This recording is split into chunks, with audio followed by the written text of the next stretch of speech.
Good afternoon to you. 306 now, News Talk 105.9 WMAL, where we're making sense of the news. Coming up today on the program, we've got David Drucker joining us.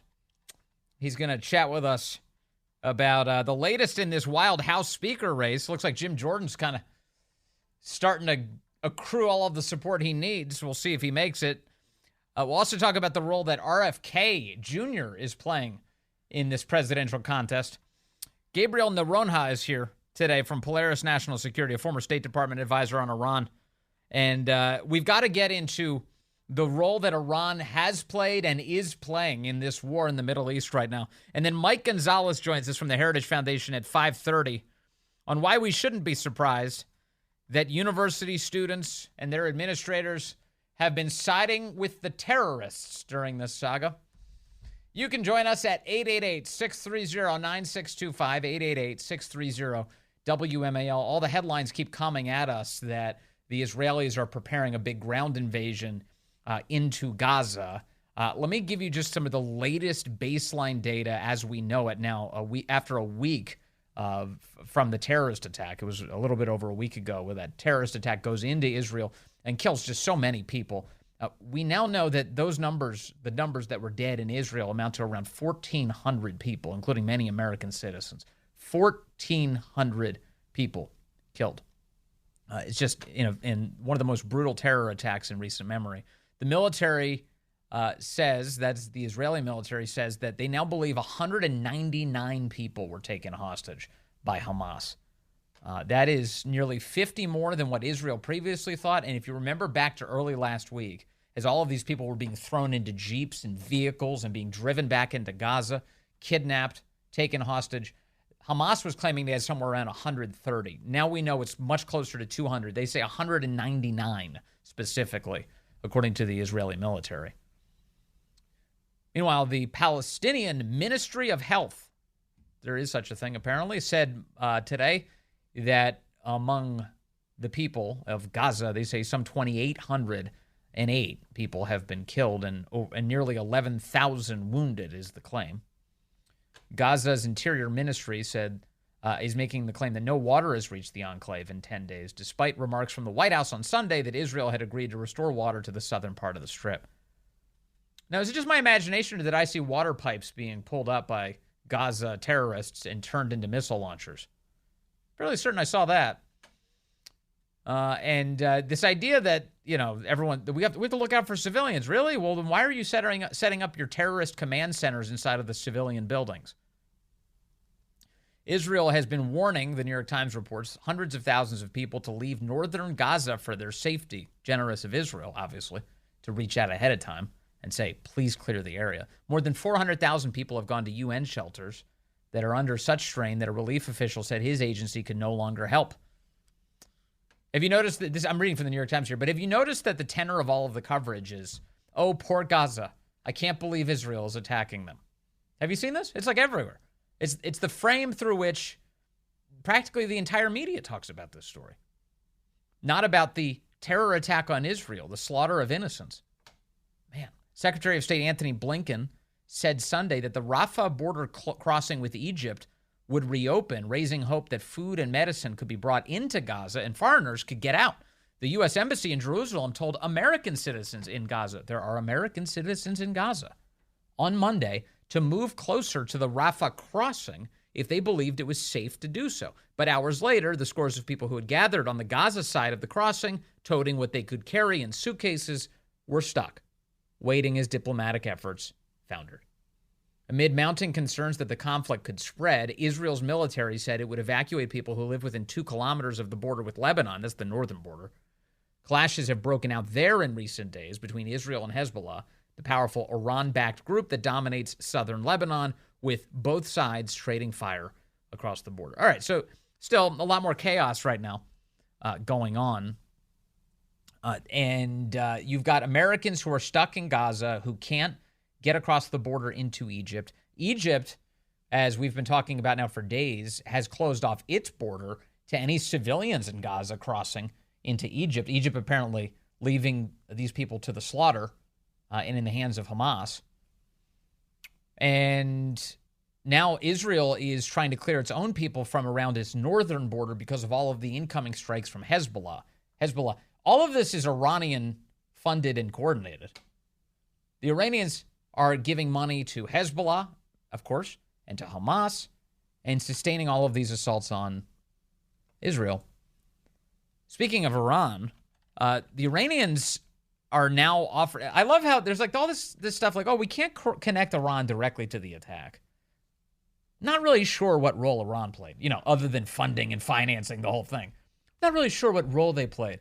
As if we need to create some sort of like weird middle ground where they fund the terrorist attack, but they're not responsible. What is that? What is that? Well, in case you're wondering, if Iran thinks it has a controlling stake here, New York Post headline today, Iran says Hamas is ready to release hostages if Israel stops the airstrikes, as at least 199, I just mentioned that number a moment ago, now known taken. The New York Post says that Iran has tried to pressure Israel into ending its revenge airstrikes on Gaza by claiming Monday that the Hamas terrorists, long sponsored by Tehran, would be willing to free the 199 hostages now known to have been taken during the slaughter of more than 1,400 people. Iranian Foreign Minister Nasser Kanani claimed that Hamas is, quote, ready to release the hostages, but doing so would be impossible under Israeli airstrikes in the region. He reckoned that the terror group, quote, stated that they are ready to take necessary measures to release the citizens and civilians held by resistance groups. But their point was that such measures require preparations that are impossible under daily bombardment by the Zionists against various parts of Gaza, said Kanani. Despite this, Hamas has yet to make such an offer publicly. Okay, so what is Iran asking for here, if we're being honest? They're just asking for a long enough ceasefire so Hamas can reposition and then continue its attacks on Israel. You think they're really going to cough up the hostages that they've taken, the 199? God willing, they're still alive.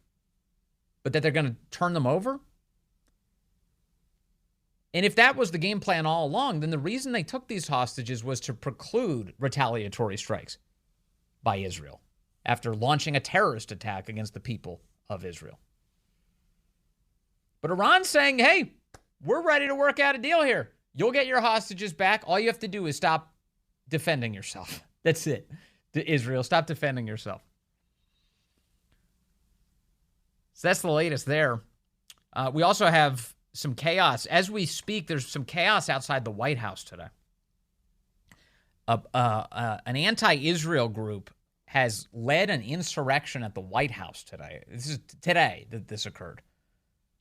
One American News Network reporter, Anthony Hughes, tweeting a short while ago, chaos erupts at the White House as members of a group called If Not Now Org stormed the barricades. They stormed the barricades at the White House today en masse, prompting a large officer response. Protesters are being arrested.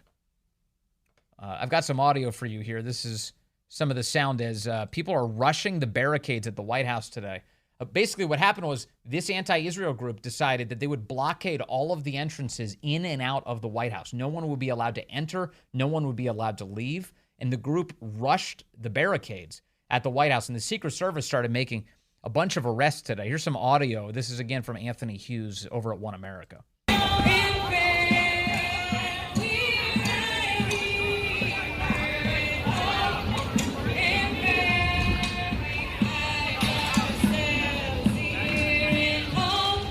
The video footage I'm seeing, by the way, looks like it's from inside of the White House. So this is a reporter who's credentialed to be inside the White House lawn, and he's looking out as people are rushing the barricades, Secret Service tackling, holding them down, and cuffing them.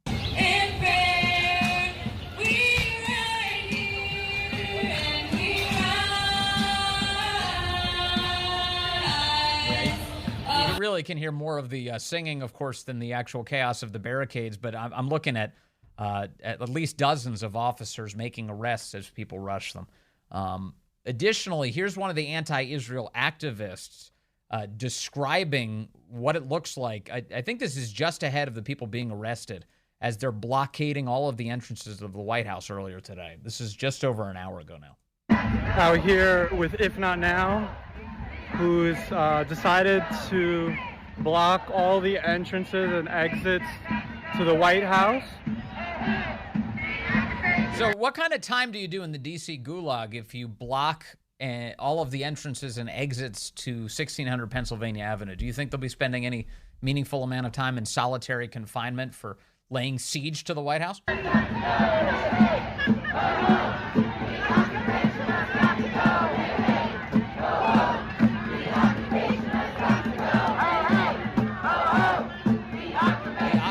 Has got to go. That means Israel needs to go. Every single entrance and exit to the White House is blocked by, if not now, supporters.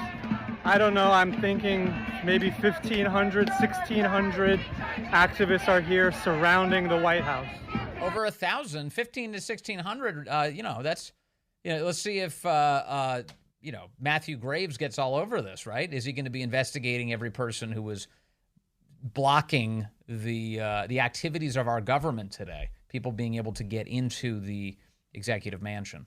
Hey,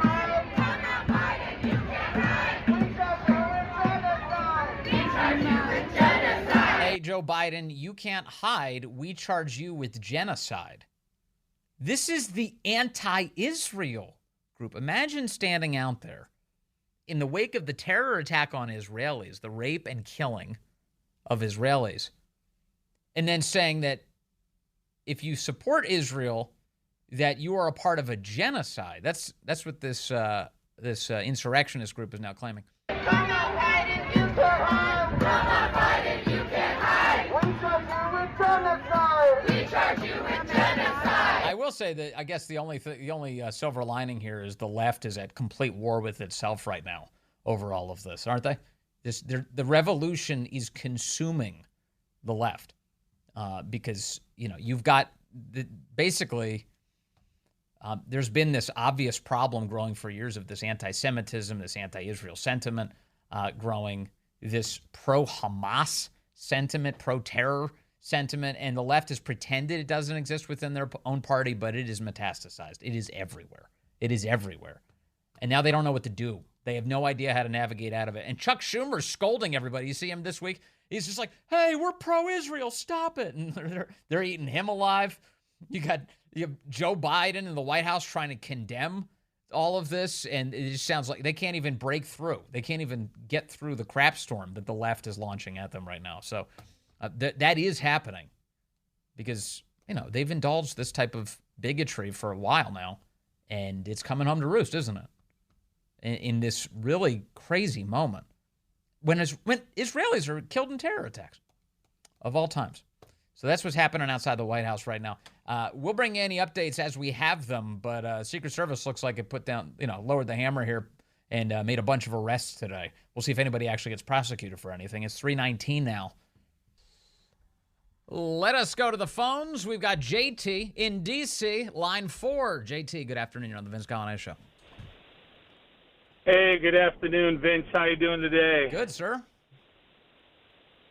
I just got one question for you and the community at large. I'd just like to know if the Department of Justice under Merrick Garland, FBI under Christopher Wray is going to go after these individuals with the same vigor he went after those of January 6th. Yeah, are there pictures going to be all over the place? Are we going to find out who was aiding and abetting those who rushed the barricades at the White House today? Anyone within a 5-mile radius, I don't know, something like that. Are they going to be tracked? Are we going to get FBI's most wanted lists? Are we going to have media coverage about their lives and their families, driving them out of their workplaces? Are we going to see anything even close to that, JT? I guess the answer is no. Yeah. Well, that's unfortunate, isn't it? Yeah, it is, very much so, and a sign of the times. And yet here we are. JT, thank you. Yeah, the comparison, very rich here as you're seeing all sorts of anti-Israel people rush the barricades of the White House today. A bunch arrested. You see them lying down, cuffed by the Secret Service, which is tasked with protecting the White House, of course. Let us see here. Let's take Sarah in Virginia, line 3. Sarah, good afternoon. Hey, how are you? I'm good. My question is similar to the last caller about the folks, and they could always hand them over to the patriots that are sitting in the gulags. And how many of them got murdered like Ashley Babbitt and Roseanne Boylan?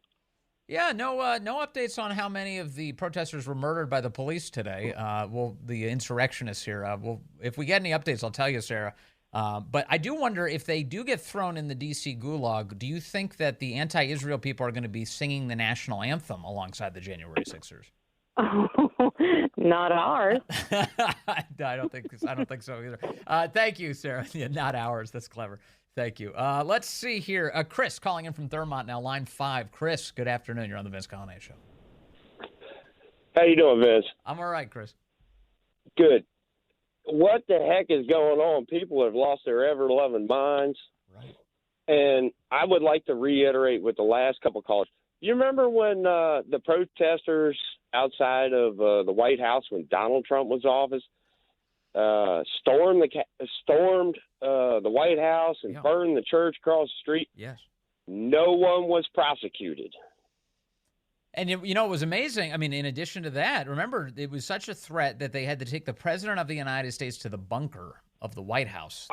They had to protect Donald Trump. So I wonder if they used the handicap elevator to get Joe Biden into the bunker today, just to take him down there and say, hey, look, we got to let's roll him over and get him down there. Or maybe maybe he's got the stair lift going on now. Sure. So. Or maybe they said that let's not wake him. Let's let him do his thing, and we'll resolve this on the outside. Yeah, no update there, Chris. No update on as they try to attack the White House. Remember, the reason that news leaked about Donald Trump going to the bunker was that the left was trying to embarrass Trump. They're like, oh, look at him. He's so scared he has to go to the bunker. No, the Secret Service took him there for his protection in light of the left's attack on the White House. And today you have lefties sprinting at the barricades of the White House and a law enforcement response, luckily, to stop them from doing that. Chris, thank you very much. Thank you, Vince. All right, let us see here. It's like Chris in Marshall, line 1. Chris, good afternoon. You're on the Vince Coglianese Show. Good afternoon, sir. Always an honor. I have a theory for you that I've been fomenting for quite a while. There is a balance. There's yin and yang, and we wonder why the left is embracing this radical Islam and have elected the likes of Rashida Tlaib. I maintain that the left's obligation, their job in society, is to be creative and emotional and push the envelope. Consequently, the conservatives' obligation to society is to counter that.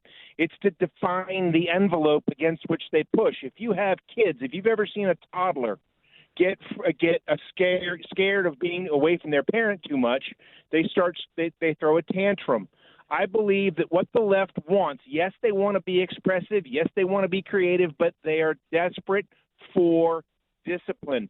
And we have dropped the ball. The conservatives have gone along to get along. We've been their best friend. We've tried new parenting and all this stuff when they need to be told, sit down and shut up. This is the envelope. Enough is enough. So this is a cry for help, you think? This is they desperately need a spanking, and so they're running off with the terrorists to demonstrate that need? They see in Islam a father figure, an authoritarian, and a disciplinarian that will not fail them. How about it? There's some sort of truth in there somewhere, Chris. Thank you for assessing this. But the left, as Chris is saying, has not been disciplined very much lately.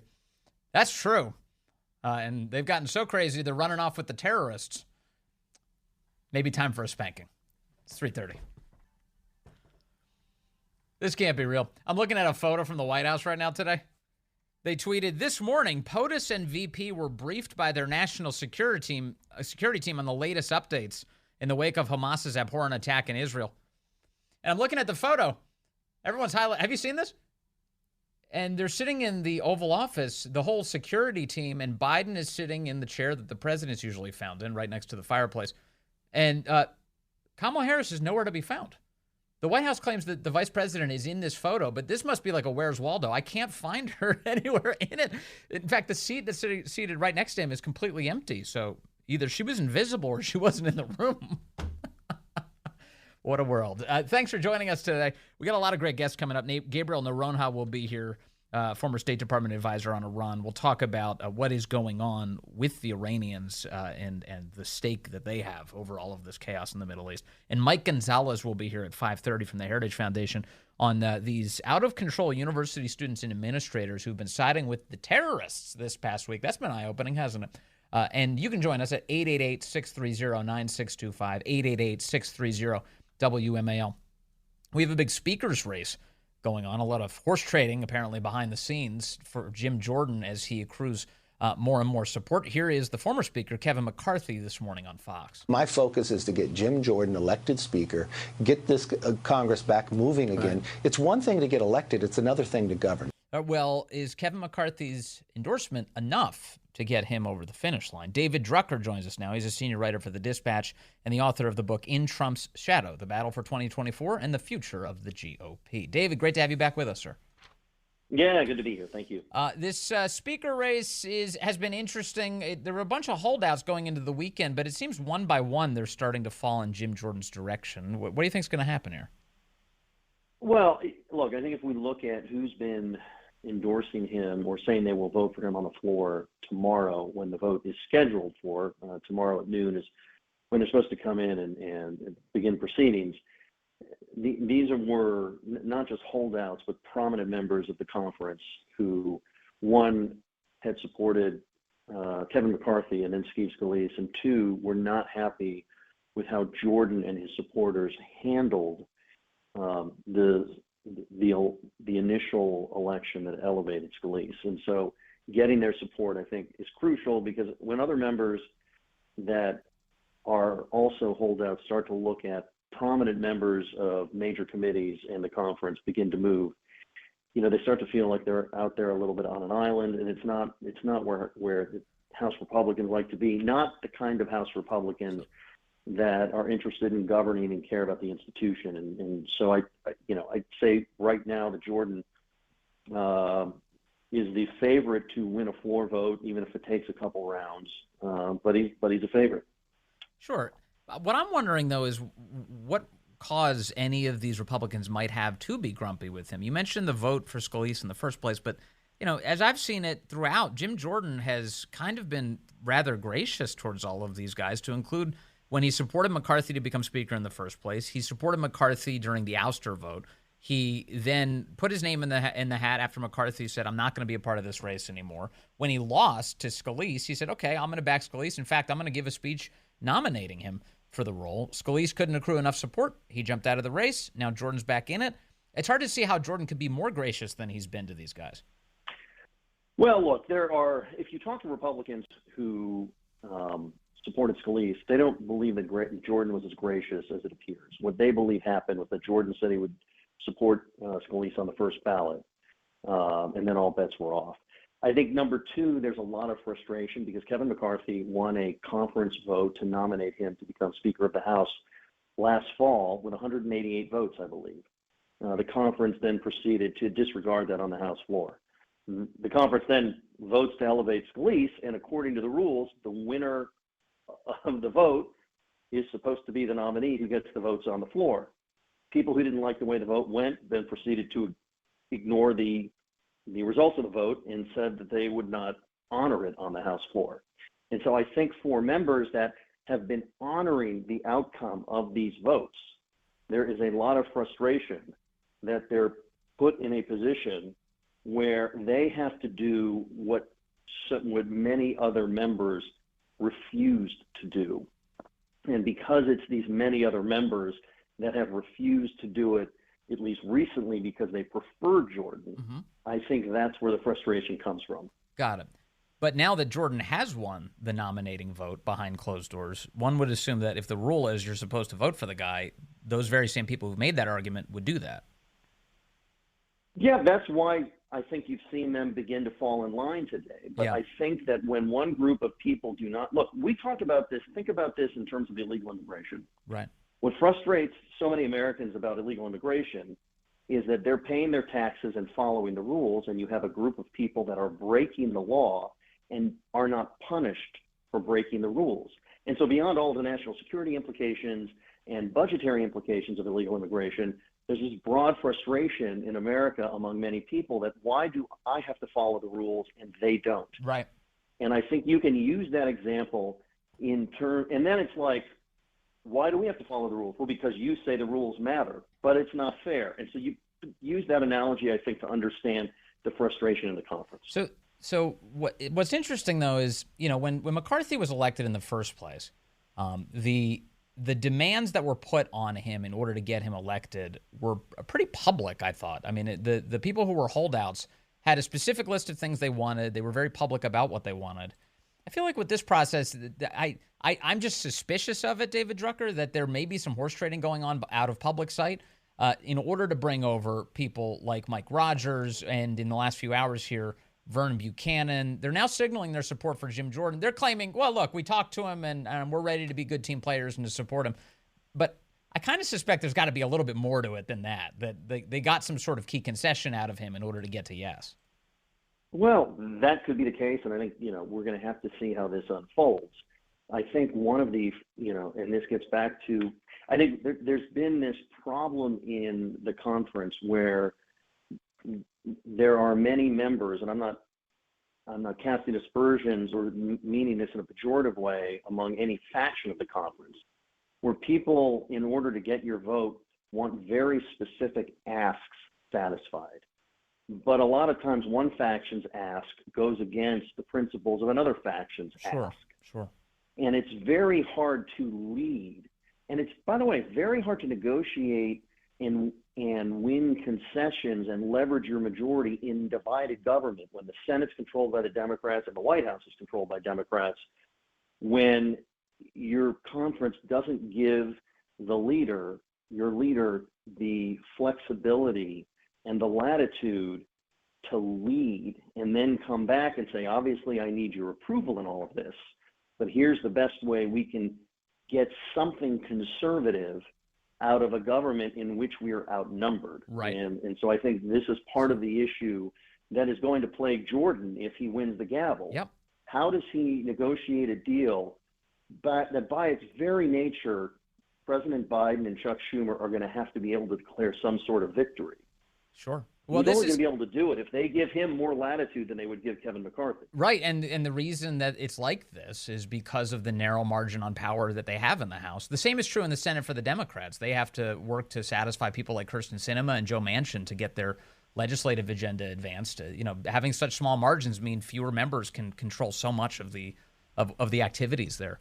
And so if I could use that, I want to jump into kind of the future of electoral politics here for a moment, because there may be an opportunity for Republicans to gain more seats in the House if yesterday's election in Louisiana is any indication. Jeff Landry just won a massive victory this week. He won't even have to compete in the general election to become the next governor now of Louisiana. Tell us about this, and what do you think this means? I think it's too early to know what it means. I think when you look at the breadth of elections occurring this year, Democrats have won most of them, and I don't think that tells us enough about anything about next year. Next year is going to be largely about the presidential race, presumably between Biden and Trump, but not necessarily. And usually that overshadows and carries along or depresses, depending on how it works, everything else. That's why I think a lot of the discussions about, the chaos in the House over the past 2 weeks, what does that mean for 2024? Way too premature, may not even matter at the end of the day. Sure. I mean, look, for Republicans to do this well in an overwhelmingly red state, they should feel good that they did their job. And I think it shows that the party at least doesn't have some of the issues that it might have appeared it had. If you look at the Supreme Court election in Wisconsin and some of these other specials, and of course this is a normal off-year election in Louisiana, but it shows that Republicans are energized and that they're going to turn out, and that's important. Yeah, for sure. And to go back to the point I was just making about how he's not even going to have to compete in the general, it's because Louisiana has this jungle primary. If you get over 50% support, you're good to go. And he did. He got 52% of the state. But meanwhile, another indicator I'm looking at, David Drucker, of optimism for Republicans is in Pennsylvania. They've got all this new voter registration going on, and Republicans are outpacing Democrats in registering new voters 2-1.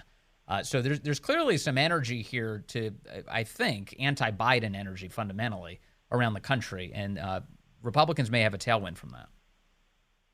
They may. I mean, look, I think this is why, we make all of these assumptions about what's going to hurt Democrats or help Republicans and vice versa. But you don't really know until you do the work, right? So Republicans were, at least broadly speaking, very suspicious of and generally opposed to this new law pushed by the Democratic governor in Pennsylvania, Josh Shapiro. Turns out it's been very good for Republicans. Right. And in Republicans in recent years, the old adage when we were kids is that high turnout was good for Democrats and low turnout was better for Republicans, just as a general rule. And that hasn't necessarily been the case over the past decade or so. And so it's a matter of, where voters are, how they feel about the candidates next year, and what the issue set is. You mentioned in the presidential, we're not confident that the two nominees at the moment, or the two frontrunners at the moment, will end up being the nominees on Election Day.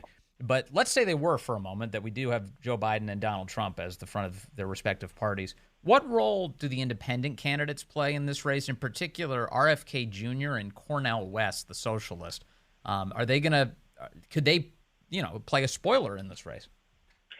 Well, they could, and we've seen it in the past. The RFK Jr. candidacy is interesting because initial polling has shown that he could hurt Biden more than Trump, but there's also data to suggest he could hurt Trump more than Biden.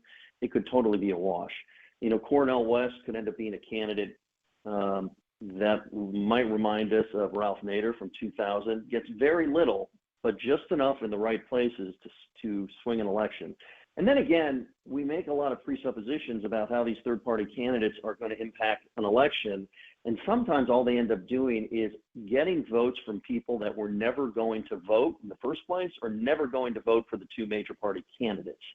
And so we're going to have to explore the data as it continues to come out in the coming months to kind of see what the dynamic is. Yeah, and these very early polls on things like, RFK taking votes from Biden, it strikes me, David, that a lot of that is just people signaling their discontent with Biden, but many of those people will come home when it comes time to vote. They will, and if Trump is the nominee, he's the one big unifying factor that Biden gets. Now, by the way, Biden can absolutely lose to Trump. We've seen the polling on that, but I would have told you that a year ago. He absolutely can. But one thing Trump does for Biden is give people a reason to crawl over Democrats a reason to crawl over broken glass to vote for him when they otherwise might not. And so, again, a lot of different factors to watch here in the year ahead. All right. David Drucker over at The Dispatch and the author of the book In Trump's Shadow, The Battle for 2024 and the Future of the GOP. David, thanks so much for your time today, as always, sir. Yeah, you see the video this weekend of Joe Biden completing a speech, and Jill gets a hold of him and tells him how to leave the stage. He's like wandering all over the stage, and a doctor apparently needed to come to his attention, a fake doctor, Dr. Joe Biden, to usher him off the stage. First Lady Jill Biden ushered an apparently confused President Joe Biden off stage Saturday during the 2023 Human Rights Campaign National Dinner. Video shows the president being directed towards one side by his wife when he turned the opposite way and waved after his remarks. Placing one arm on her husband's back, Jill Biden smiled and waved with her other arm as she led her husband off stage. If you watch the video, you can even see her. I'm not a lip reader or anything, but you can definitely see her say, "This way." And she goes, "This way." She's like guiding him off. Does he not remember the side that he came up on? Right? Like, have you ever gone to an event where you had to speak in front of people at all? Or literally, have you entered a building and then exited it subsequently? Usually you remember where you came in. I realize that you may go into one of these big stadiums, you might get turned around a little bit, but by and large, I came in by that gate. You know how to get out. By that hot dog stand. You pick a landmark, you can get off. Joe Biden can't escape a stage. He doesn't know what way he came up. He doesn't know the way to exit. He doesn't know how to navigate the stairs. Jill is there for him. She's his caretaker. She's there to rescue him. The incident comes one day after Biden nearly fell on Friday. Yeah, he nearly fell walking upstairs at a Philadelphia event. And, of course, his many times falling before are well documented, all in this Daily Caller report from which I'm quoting. The president's campaign, the caller notes, is reportedly terrified of the 80-year-old Biden having a bad fall, as concerns about his age mount. Despite this, Jill Biden said it would be ridiculous to require mental acuity tests for presidential candidates over 75 years old. I was talking to my wife the other day, actually talking to my kid, and my wife overheard me say, yeah, there's a minimum age requirement for somebody to be president. You got to be 35 to be president of the United States. And my wife goes, wait, we have a minimum? Shouldn't we also have a maximum? And I said, this is why I married you. That's brilliant. That's a good idea. We should have a maximum. If you've got to have a minimum age, why not a maximum? It's 3:58.